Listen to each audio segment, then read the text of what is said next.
peculiar feeling. I was me, but I wasn't me. I had this, you guys will probably know that you had the oceanic feeling.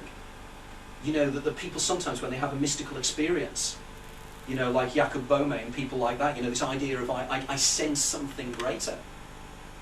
And this was because part of her brain had just been deadened. It was only for 10 minutes, but she said it was an amazing sensation. I'm also in contact with a guy called Fred Schiefer, who's a psychiatrist in New York. Fred has what he calls his dual brain theory, and he's applying it to his patients and has been for the last 5 or 6 years.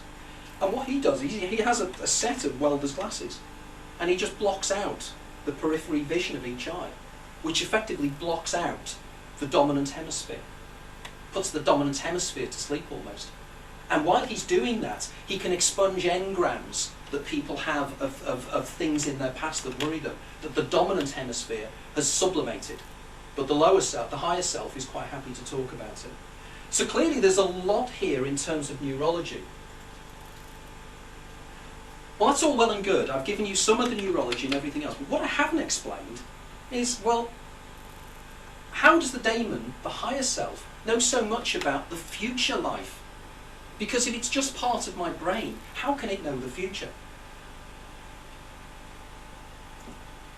I think the culprit are neurotransmitters, and a particular neurotransmitter in the brain called glutamate. Now, as you're probably aware, neurotransmitters are those chemicals in the brain that facilitate communication between the neurons of the brain. The neurons of the brain do not touch. They have something called a synaptic cleft. And as a signal comes down the dendrite of one neuron, a chemical is generated, and it goes across. They're like little harbours.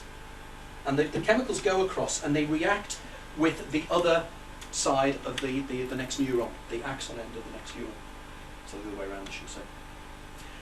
And in doing so, it facilitates messages across the brain, just like a computer switching things on and off, and it can do many, many permutations.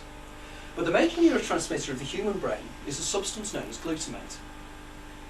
And glutamate is really quite fascinating. And I always say to people, don't take my word for this, do this yourself. If you go onto the web and you put in glutamate and migraine, there's a whole series of papers being written on it. It is considered by most neurologists that migraine is stimulated by glutamate. If you put in temporal lobe epilepsy and glutamate, you'll find exactly the same thing. But what you won't find is any papers written by anybody that's writing about temporal lobe epilepsy writing about migraine. They don't seem to be talking to each other. You then have bipolar disorder, glutamate. Again, it is the main thing that causes bipolar disorder. And even schizophrenia. Glutamate is known as the cause of schizophrenia as well. So clearly, there is a link here between glutamate and the illnesses that are, or not the illnesses, that's the wrong term, the brain states that I've been discussing earlier. So clearly there is some form of linkage here. Indeed, at the moment, I'm trying to contact, or I have been emailed, and I'm hoping when he's back in the UK he'll contact me, is a guy called Carl Janssen, who's been working with glutamate, or glutamate equivalents, which is ketamine, on volunteer patients down at the Maudsley Hospital. And what he has found is that there's something else that glutamate seems to be responsible for, near-death experience. By giving his volunteers ketamine, which is virtually neurologically identical to glutamate, he can reproduce in his patients near-death experiences.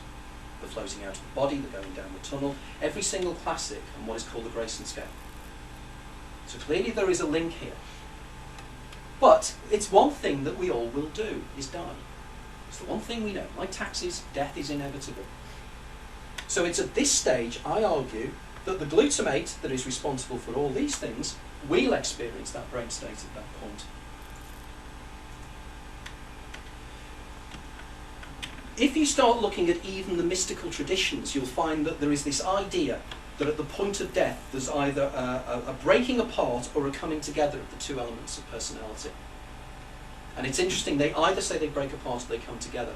In fact, a guy called Peter Novak has written a book in America There's been quite popular, taking it from a theological point of view, the idea at the point of death we split into two individuals, into two personalities. But this is something taken from the Zohar. And it says, the Neshima is above and the Ruach is below, and they join like male and female. When they're united, they shine with a supernal light. And in this union, they are together called Ner, Lamb. The soul of man is the Ner of God. And what is Ner? Neshima Ruach. And again, when do they say this uniting takes place? At the point of death. Many of you will have probably seen this before, but it's for those of you that haven't seen it. This really tries to get across the idea of why I think such a peculiar thing takes place. We have a skydiver, and he's jumped out of the plane without his parachute.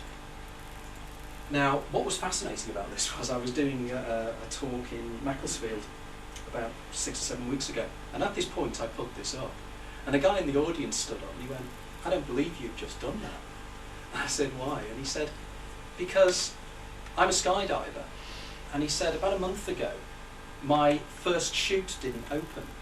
And he said, "I realised that my second chute mightn't." And he said, "I panicked for a second." And it was this point, because I'd stopped at this point, and I said, "What happened to you?" And he said, "It was really weird." He said, "As I was coming down like this," he said, "suddenly went like that." He said, "The sound of the wind, everything stopped. And I was just there like this, going, what the hell is happening to me?" And then he said, by that I'd realised, the moment something like that strange happens, it takes your brain a few seconds to click what's happening. And then he said, by the time I clicked what happened, I started falling again. So I let him talk about this, and I said, well, funnily enough, that's exactly what I argue. By the way, he did survive because his second parachute, well, of course he would have done, his second parachute opened. People keep correcting me about that. Yeah, I must finish that story correctly. I am not a medium. And as he starts coming towards the ground, there's going to be a point where the glutamate flood hits the brain. Now, the glutamate flood, again, is a known neurological effect. During times of extreme stress, the brain, and particularly the temporal lobes, are flooded by glutamate. And in order to protect itself, the temporal lobes put up something called the NMDA barrier, which is literally something cutting off the harbours, which stops the glutamate getting into that areas of the brain. In doing so, it brings about hypoxia, oxygen starvation. And it starts excitotoxicity, cell death. But what this sensation also brings about is time slowing down. The sensation that time slows down. Now, I have example after example of individuals who have been in times of high stress. Car crashes. One lady falling off her horse, and she said it took her 10 minutes to fall off her horse. She just fell, she was falling, and the next minute she was falling forever. Car crashes, example after example of individuals who turn around and say, it just all slowed down. Classic example of that, one of my directors at work was telling me that he was driving down the M6 about 2 years ago. As he was driving down the M6, his wife was sitting next to him, and they were towing a caravan.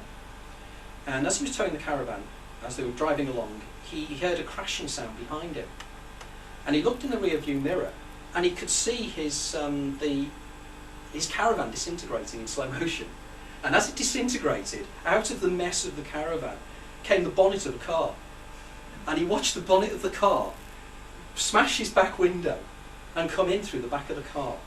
They were pushed across the central reservation, or through or along the side of the central reservation, across the other side and down into an embankment. As they were doing this, he looked at his wife and he said everything started going in slow motion, and he said my wife was bouncing around the car all over the place. And he said, it was the strangest feeling because I wasn't the least bit upset. In fact, the thing that went through my mind was, I've just spent £13,000 on a twin hip replacement for her, and she's going to die in a car crash. Now, this is a known effect. A guy called Mike Sabon has been working on this, and it is again this state of elation that the glutamate flood also brings about. You're not worried about dying because you're suddenly not scared anymore. Even though you may be seen to be screaming, in effect, you inside your head, that's not happening. Quite an interesting idea. So here we have this guy, glutamate flood hits, time starts to slow down. As time slows down, I argue that his past life memories start to be regenerated from the moment of his birth.